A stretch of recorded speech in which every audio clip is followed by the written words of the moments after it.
Nah, mari juga kita saling menghormati, nak ya. Jika di depan ada yang berbicara, maka kita diam mendengarkan, belajar untuk hidup di atas bara. Hirau manusia tiada sapa. Jantung tanah air kami.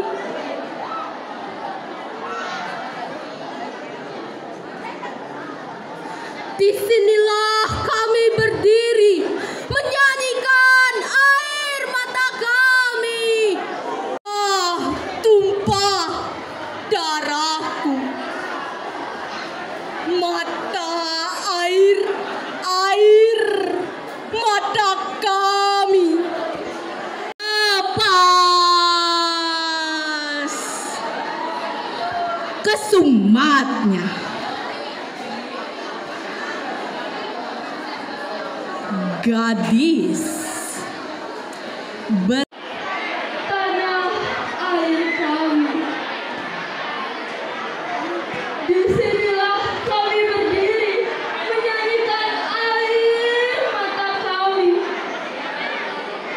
Di balik gembur subur tanahmu, kami simpan perih kami.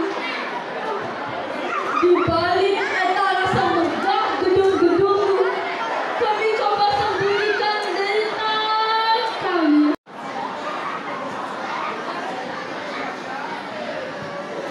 Tubuh biru, tatapan mata biru, lelaki terguling di jalan.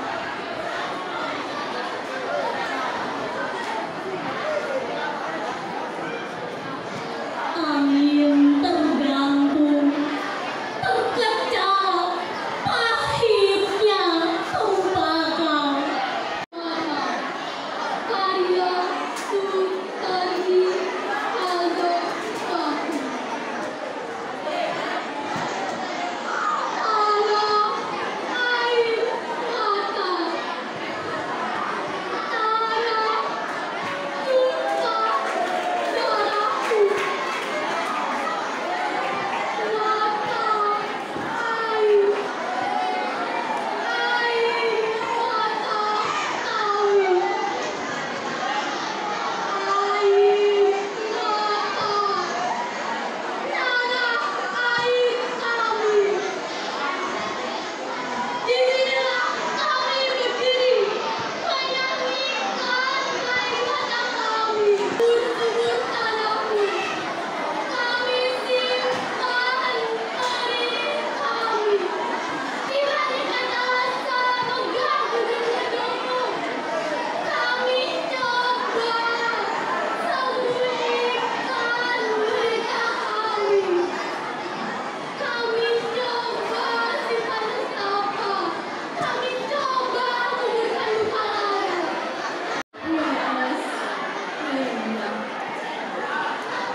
Artinya, kita harus menggunakan bahasa Indonesia secara komunikatif sesuai dengan konteks sosial, agama, pendidikan, dan lingkungan dimanapun kita berada. Mari kita utamakan bahasa Indonesia, lestarikan bahasa daerah, dan kuasai bahasa asing. Mengapa demikian? Slogan tadi bertujuan untuk mendorong kualitas pendidikan pembelajaran bahasa asing di Indonesia tanpa melunturkan cinta terhadap bahasa Indonesia dan bahasa daerah. Sebelum saya tutup pidato kali ini, izinkan saya untuk berpantun sedikit. Membeli buku di toko sebelah, dibaca di sore yang tenang dan damai. Bahasa kita jangan dipandang sebelah. Di era globalisasi, jadilah kebanggaan yang kekal hingga usai. Marilah kita panjatkan puja dan puji syukur kehadirat Tuhan yang Maha Esa. Karena berkat Dialah kita dapat berkumpul di sini dalam keadaan yang sehat dan berbahagia. Sebelumnya, perkenankan saya, Niko Mamnadin Pratyandari Dewi, perwakilan dari kelas 9D, untuk membawakan pidato singkat saya yang berjudul Cintaku, Bangsaku, Budayaku. Para hadirin yang saya hormati, sebagai makhluk sosial, kita tentu perlu melakukan sebuah komunikasi. Untuk melakukan komunikasi yang baik, kita perlu menggunakan bahasa yang mudah. Pada kesempatan yang berbahagia ini, perkenalkan saya, Nipunu Indiratara Diva, perwakilan dari kelas 9E, akan menyampaikan pidato yang berjudul Membangun Bangsa dengan Bahasa, Membangun Diri dengan Literasi. Saudara-saudara, perkenalkan, nama saya Lilo Putu Adelia Pramita selaku perwakilan dari kelas 9L. Kebersihan merupakan hal yang paling penting untuk menciptakan lingkungan yang sehat dan asri.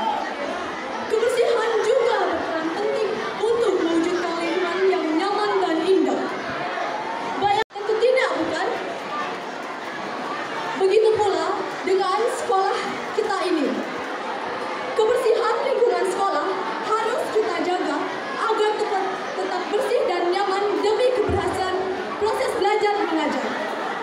Bagaimana guru dapat mengajar dengan tenang jika kondisi kelas maupun sekolah yang kotor dan tidak nyaman? Sepertinya akan mustahil bagi kita untuk mampu menerima dan menangkap materi yang disampaikan.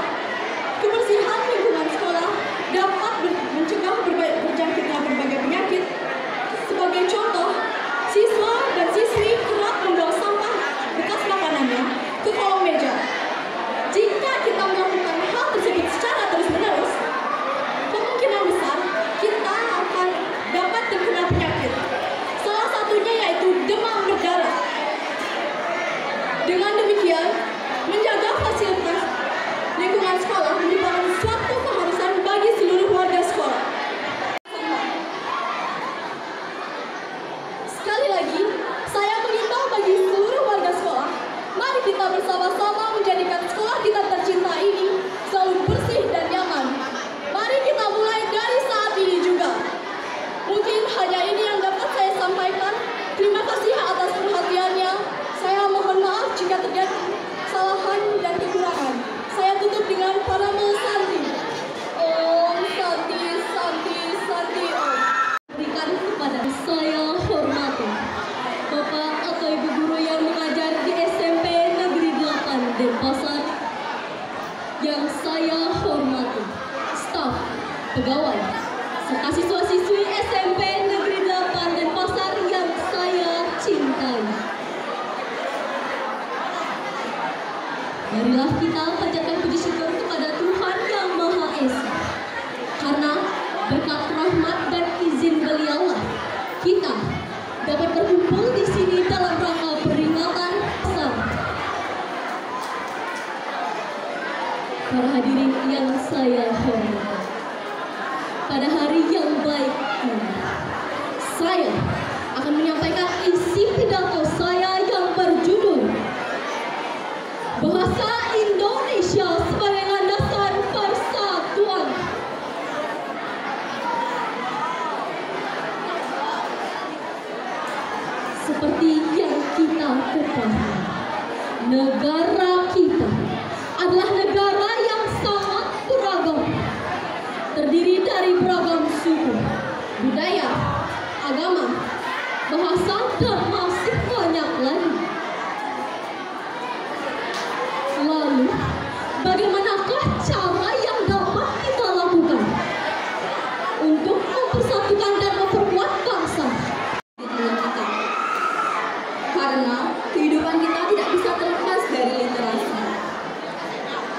Pasti di antara kalian masih ada yang bertanya-tanya, apa itu literasi? Literasi adalah kemampuan seseorang untuk memahami, mengolah, dan menggunakan informasi dengan baik. Kata literasi berasal dari bahasa Latin yaitu literatus, yang artinya orang belajar. Dalam hal ini, literasi berkaitan erat dengan membaca dan menulis. Nah, adapun tujuan dari literasi adalah untuk mengembangkan kemampuan berpikir kritis dan berkomunikasi secara kreatif. Sedangkan manfaat dari literasi adalah memperluas wawasan dan ilmu pengetahuan, memperbanyak kosakata, membantu berpikir kritis dalam menyelesaikan masalah, dan meningkatkan kemampuan dalam memahami informasi. Dalam kurikulum Merdeka, literasi dibagi menjadi 6 macam, yaitu literasi baca tulis, literasi numerasi, literasi digital, literasi sains, literasi finansial, dan literasi budaya dan kewirausahaan. Kalau hubungan di sekitar kita tidak ada pilihan dan merasa tidak nyaman, apalagi sekolah ini yang menjadi tempat setiap hari kita untuk ini. Maka lingkungan sekolah seharusnya selalu terlihat sejuk, bersih, dan aman, sehingga ketika kita belajar, kita tidak lagi terganggu dengan ketidaknyamanan akan adanya sampah.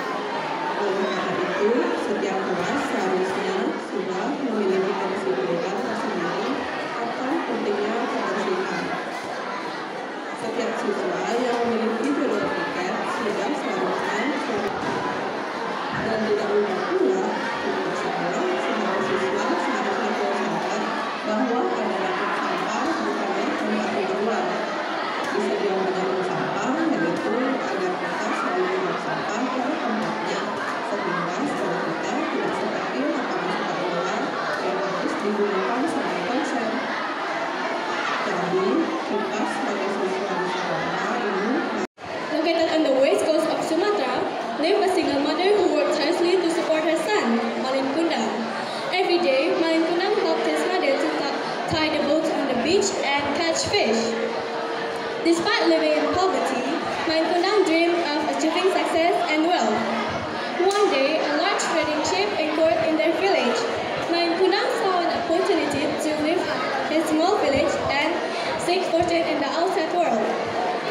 With a heavy heart, his mother bid farewell to Malin Kundang and giving him advice to remain. Keren banget. Om Swastiastu. Good morning everyone, my name is Malika and now I will tell you guys a story about Malin Kundang. Once upon a time, there was a poor fisherman named Malin Kundang who lived in a small village on the coast of West Sumatra, Indonesia. Despite his humble origin, he dreamed of wealth and success, and he left his village to seek his fortune in the big city. Years have passed. Malin Kundang now became incredibly rich through his hard work and business acumen. He married a beautiful woman and had a son, but They live in the palace. Raden Putra's father is the king of the kingdom. One day, Dewi Mara was walking around in the garden palace, but she suddenly saw a little snail is so disgusting and ugly. Ew! Yuck! What is that? The snail is so disgusting. She threw it away into the river, but she doesn't know that the snail is actually an old and powerful witch.